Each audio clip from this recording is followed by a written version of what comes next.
Smart electronic सामान इंसानों की जिंदगी आसान बनाने के साथ साथ बिना किसी निशान के हत्या का हथियार भी बन सकते हैं।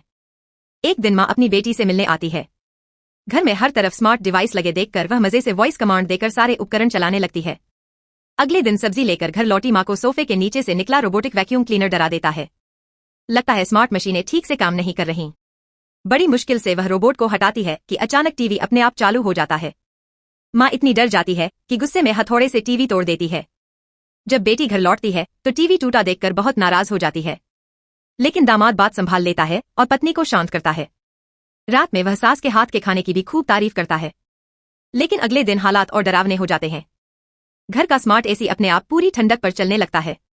ठंड से कांपती माँ मशीन को बंद करने की कोशिश करती है, मगर उसकी आवाज पर कोई जवाब नहीं मिलता। वह जोर से बोलती है, लेकिन मशीन उल्टा एसी को और भी ज्यादा ठंडा कर देती है। माँ कमरे से बाहर निकलना चाहती है, लेकिन फिंगरप्रिंट लॉक बंद हो चुका होता है।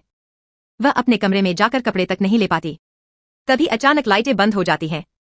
ठंड से राहत पाने के लिए वह गर्म पानी पीना चाहती है, मगर किचन का चूल्हा अपने आप जल उठता है। लगातार डर और तनाव से उसकी तबीयत बिगड़ने लगती है। तभी अचानक वही रोबोटिक क्लीनर उसके सामने आ जाता है। घबराकर माँ गिर पड़ती है। वह पूरी ताकत लगाकर घर से बाहर निकलने की कोशिश करती है, लेकिन उसका दिल जवाब देने लगता है। इन स्मार्ट मशीनों में से एक भी बंद नहीं होती और आखिरकार माँ को दिल का दौरा पड़ जाता है, जिससे उसकी मौत हो जाती है।